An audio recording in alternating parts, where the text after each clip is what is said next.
An Ogryn in a Pony's World. Written by the Odd Hermit. Chapter 5. An Ogryn in Recovery. Lug had awoken groggily, his vision swimming as he tried to wake up.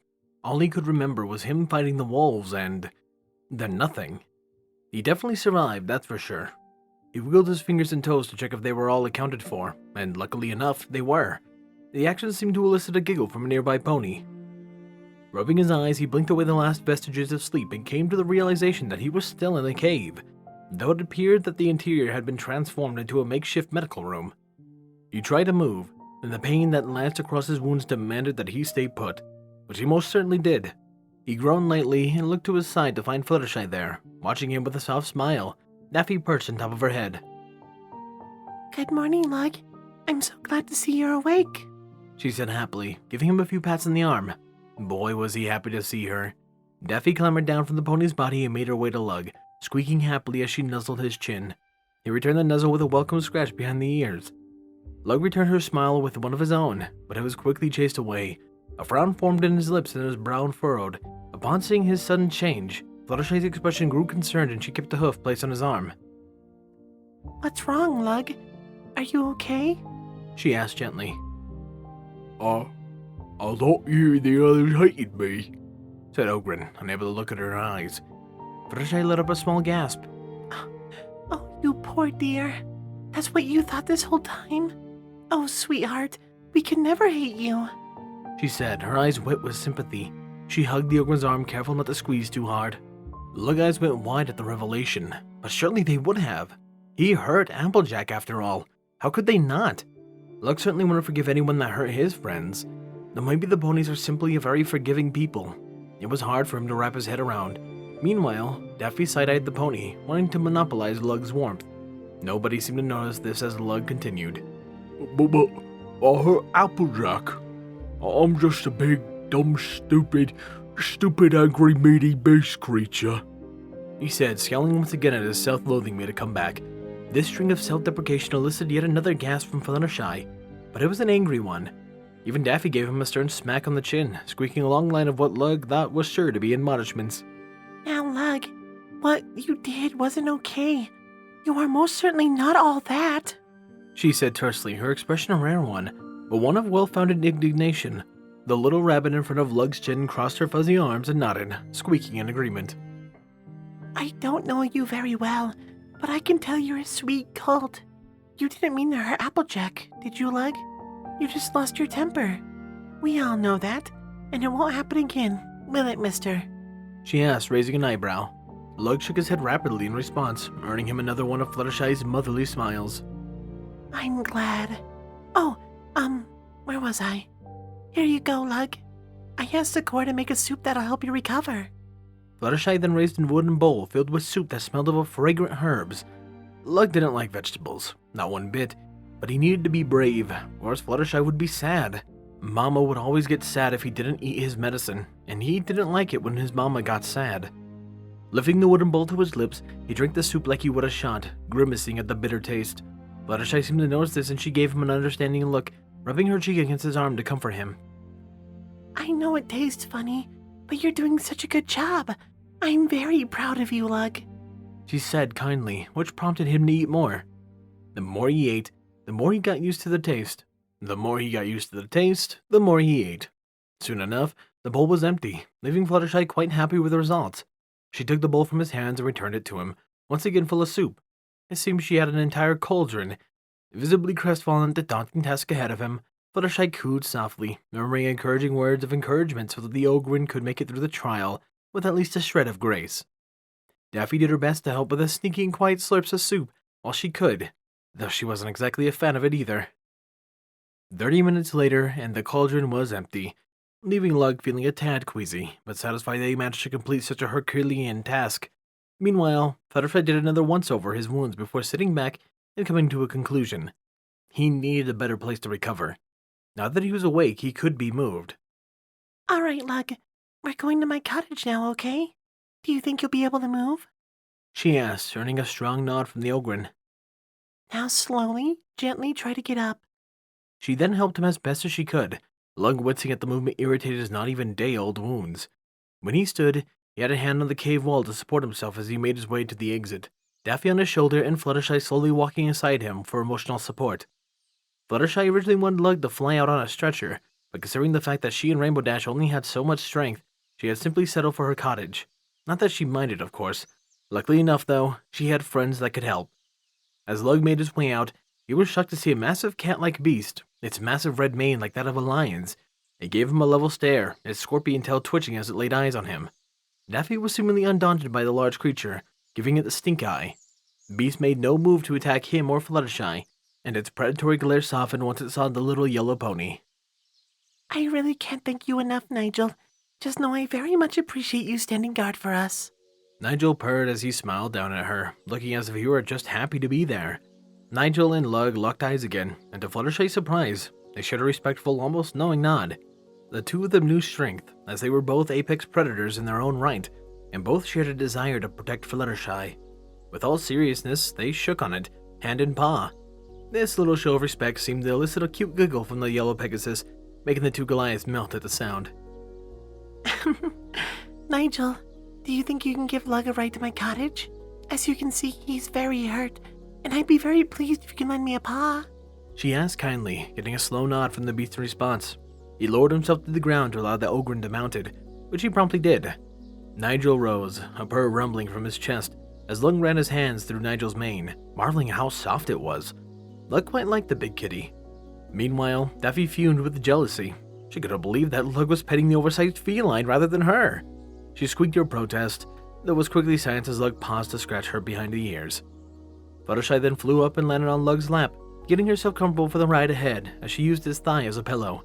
A tough, meaty pillow, but a pillow all the same. Lug scratched Fluttershy behind the ears like he did for Daffy, the pony humming happily in response as Nigel started making his way through the forest. His confident stride gave Lug the inclination that the big cat was sort of the king of the jungle, and no other beast dared to approach. It was certainly reassuring to know that he wouldn't have to fight his way out. Lug and Fluttershy simply enjoyed each other's presence as they watched the scenery go by. The comfortable silence they maintained went undisturbed for a good hour, before the yellow Pegasus parked up as she recognized the area they were in. They were almost to her cottage. As she guided Nigel the rest of the way, Lug simply watched the little pony peacefully, committing her every feature to memory. While Lug was quite forgetful, he never forgot a face. The people in his life weren't often important to him after all, and considering how much this pony reminded him of his mother, he got attached rather quickly. How could he not? He wasn't used to being showered with such kindness, and frankly, it spoiled him. As the quaint little cottage came into view, Fluttershy softly flew from Nigel's back and gracefully landed on the ground. The giant cat lowered himself to the earth so that all Lug needed to do was to swing his legs to the side to simply slide off, though the action still made his wounds prick with pain. Fluttershy waved Nigel goodbye as he charged back into the Everfree, giving the ogre and the pony one last look before venturing onwards back into his forest home. Let's get you inside, Lug. You've got a lot of resting to do, said Fluttershy, leading a limping Lug round to the backside of the cottage. As they got to the door, Lug noted a rustic aesthetic to the cottage and found himself enjoying how humble it was. He grew up around giant stone cathedrals and hive cities, grand and dark. Lug never liked the dreariness of it, so the architecture of the ponies was a welcome change of pace. The way they built their home seemed a lot happier than how the Imperium did it. The buildings back home always felt sad. She opened the door for him, and he only needed to duck down a little bit as he entered. It seemed her cottage had been built to accommodate creatures of varying sizes, and it made sense considering her occupation as a caretaker and vet. Lug was happy to see that inside was just as quaint as the outside, the warm and welcoming atmosphere of the cottage making him feel right at home despite how unfamiliar it was. It's nursery, innit? Rumbled Lug, the smell of flowers easily masking the underlying odor that the animals generally carried. Daffy squeaked in agreement from his shoulder as she surveyed the house, her eyes locking to another rabbit that appeared to be white as snow. They immediately glared at each other, Daffy curling a paw into a fist as she repeatedly hit her open paw. Why, thank you, Lug, Fluttershy replied, patting the couch with her hoof. It took Lug a moment to decipher the gesture, and when it finally clicked, he slowly walked over and gingerly sat himself down. When he did, Fluttershy had let him lie down further, placing a pillow under his head before it could reach the couch cushion. Out from under the couch, she pulled out a large quilt blanket that she soon draped over Lug, getting him nice and comfortable. While the others were ignoring them, Daffy and the White Rabbit were having a glaring contest. You just let me take care of you, okay? The Yellow Pegasus cooed, smiling down at Lug with one of her patented motherly smiles as she stroked his head with a soft wing. She was in full swing now. Daffy looked like she wanted to shoo Fluttershy away so she could have Lug to herself, but she held back, not wanting to ruin the silly smile that the Ogryn had on his face. Lug nodded in reply to her, unable to find the words. Luckily enough, he didn't need to as she promptly continued on. You'll probably be here for a few days until Twilight can get a doctor that knows a healing spell, so make yourself comfortable. Lug wondered if the spell was something similar to the strange needles that the scary doctor people in the Medicaid stations would often jam into the Ogryn when he got hurt. They always told him that it'd make him feel better, and it did, but he still didn't like the sensation of being stabbed with needle. Lug didn't like the needles. No, sir. Wasn't natural. Do got needles? He said somewhat fearfully, his mind conjuring images of the pony doctor with a comically large syringe and a wicked expression. Fluttershy washed away any fear he might have had with a giggle that followed, continuing to run her wings across Lug's head. No, dear. It's just a spell. All you'll feel is a slight tingle, I promise. She explained, her voice laced with amusement, allaying the Ogryn's fears significantly. They sat there in silence for a time, before Fluttershy asked if he'd like if she were to read to him.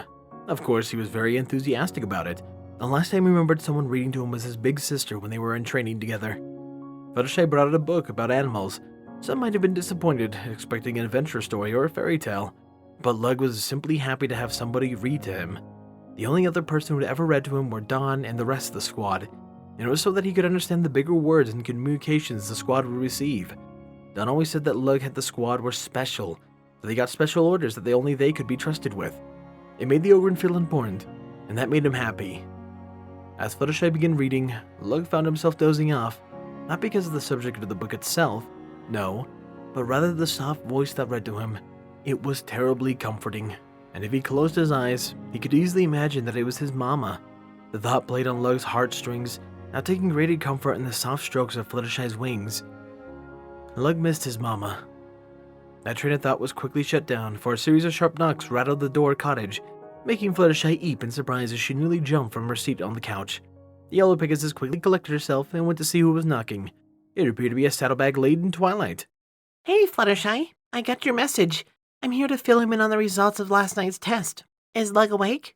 She asked, leaning aside to peer within the cottage, smiling when she saw the Ogryn very much conscious and holding up a hand in greeting. Fluttershy stepped aside and held the door open for the lavender pony, giving a quiet welcome as she did so. Lug couldn't help but to take note of the strong scent of parchment and ink that Twilight seemed to be giving off as she walked in. He always liked the smell of parchment. Even though he couldn't read or write, the smell was always pleasant to him any time he was within sniffing distance of it. Good morning, Mrs. Sparkle. Lug said in a welcoming manner, shifting on the couch to better face her. Good morning to you too, big guy. Twilight replied, taking a seat next to the floor to the couch. She let her saddlebag slip to the ground and began removing a variety of scrolls from them. He could only guess at the contents. Lug wondered if she was finally going to ask those questions she wanted to know, the ones she wanted to ask the day they had met. He'd answer them as best as he could, if that were the case. While you were unconscious last night after your big fight with the Timberwolves. So that's what those weird wooden wolves were called, Lug realized. I ran a series of diagnostic tests to better understand your physiology and what makes you, you. So believe it or not, I only have one question that still needs answering. She said, a tone of her voice opening an ominous pit in Lug's stomach. Of course, this wasn't the only question she wanted to ask, but it was the one she needed to ask. The other queries could wait. This could not. Unbeknownst to the Ogryn, the next words out of Twilight's mouth would change the course of his life permanently, for better or for worse. Have you always been able to use magic? It left him a little stunned, if not confused. What? Was the only thing the Ogryn could say. He was at a loss for words. What did she mean by this? He didn't have to wait long, of course, as she seemed to pick up on the lack of understanding rather quickly. Unicorns have a natural sixth sense that helps us detect magic in our environment and in nearby creatures. She explained, reminding Lug of the many lectures he'd received from his old commissar about the history of a location or statue. He always found himself zoning out when his old commissar did that.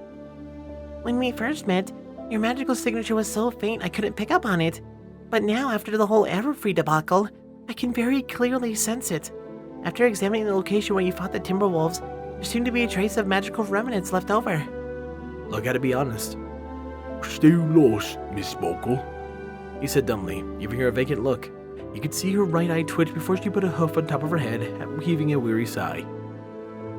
You did something last night. That much is obvious. When you were fighting the Timberwolves, did you do something you couldn't explain? Something you could never do before? She asked, leaning with anticipation of his answer. When Lug thought of it, he realized that yes, he did.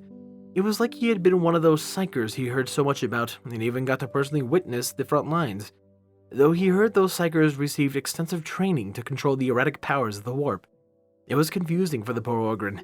When he was a young boy, he heard a whisper from someplace he couldn't find, no matter how hard he looked. But as he got older, the whispers stopped.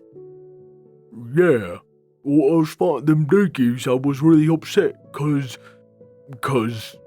He began explaining, Twilight writing down each word he spoke. If I lost, I wouldn't be able to see you ponies ever again, and that made me sad. His brow furrowed as he recalled the desperate fight for life and survival. He swore he could hear the gnashing of the wooden teeth and snarling of the Timberwolves as the memories came back to him. He opened his mouth to continue, his eyes hardening.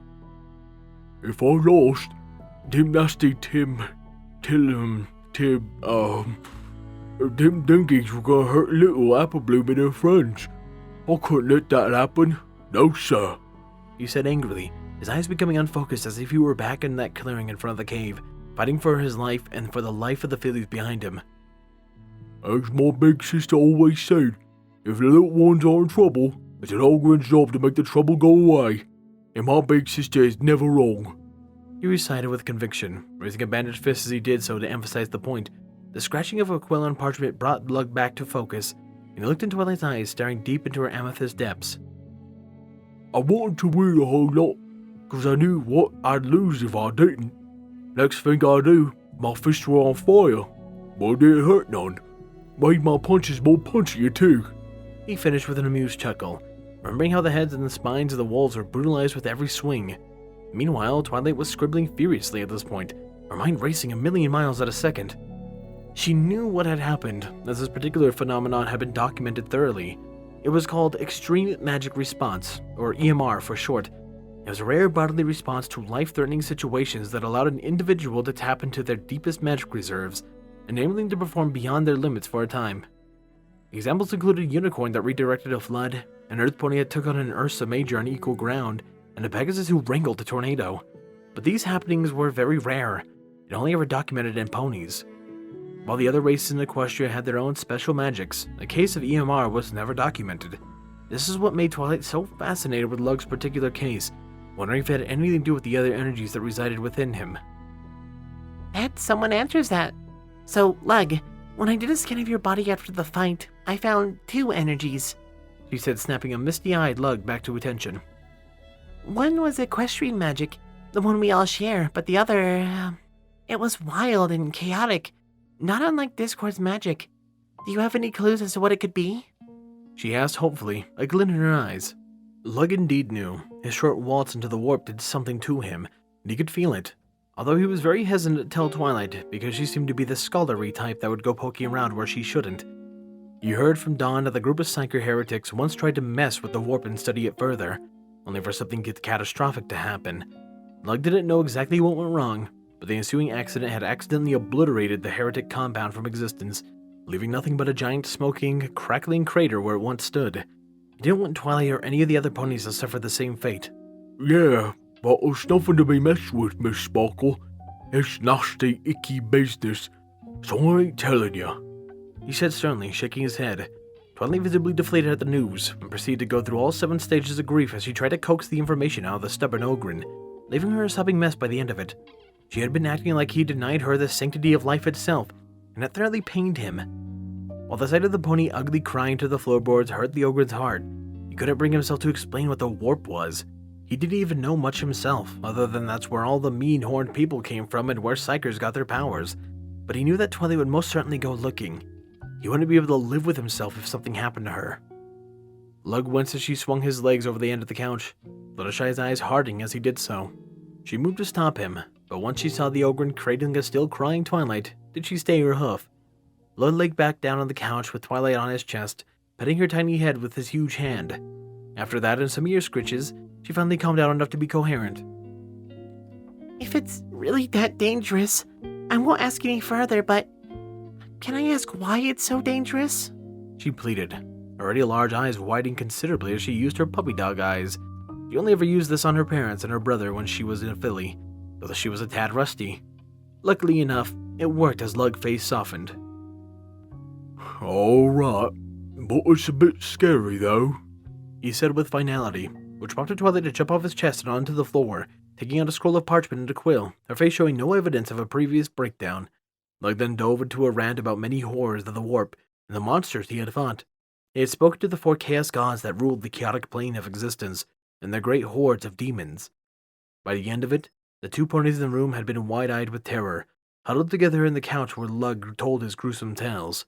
When he finally finished, Twilight no longer looked very interested in the other energy that Lug held. Rather, she looked like she wanted nothing to do with it. Okay, I definitely see what you mean now.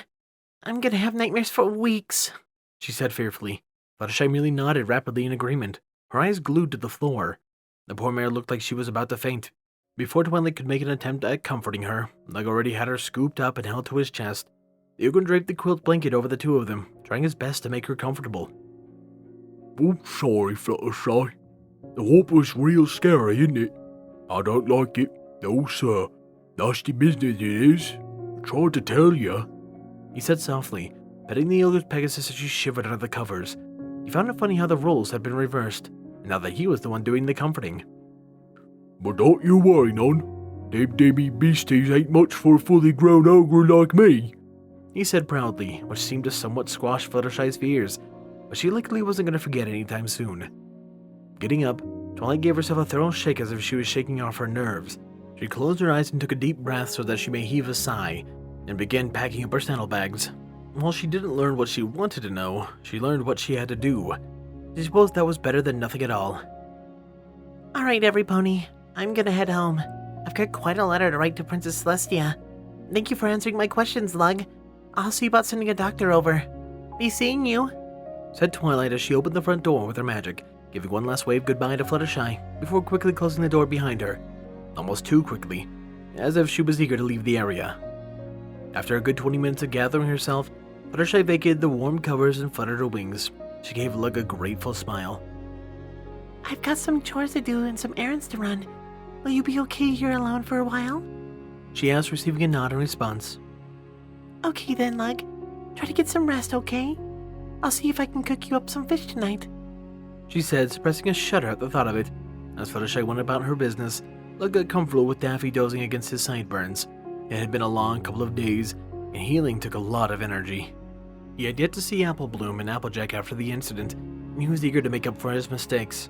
He never got to apologize, and he wagered he was still in for one hell of a lecture when he got back to Sweet Apple Acres. As Lug slowly closed his eyelids, he sighed in relief, got to know that things worked out in the end, at least as well as they could have. Running his hand across Daffy's sleeping form, his eyes shut, awaiting the dreams to come. Soon his breathing slipped into the rhythmic rumble that signified sleep, marking the end of a rather pleasant day. There we go. A fantastic recovery chapter, and I hope you guys agree. Isn't that right, Lug? That's right, boss. Ain't nothing better than feeling healthy like a big old ogre like me, no sir. You would like to thank you wonderful people who give money. Thank you, my Tier 1 Patreons, Squall, Windfeather, Starlight Blaze, Dreamless Portal, and Rainflicker. My Tier 2 Patreons, Chase Lemaster, Sword Brother and Mordred, Nocturne, Solus, RD Bryant, Captain Blueshadow, Danish Dash, HKH4 aka Texture, I'm leaving that in, and the Animated Ghost. And of course a large thank you to Silent Titan. I appreciate your guys' support so much and it means a ton to me. Anyways, this has been Firehearth. Have a wonderful day.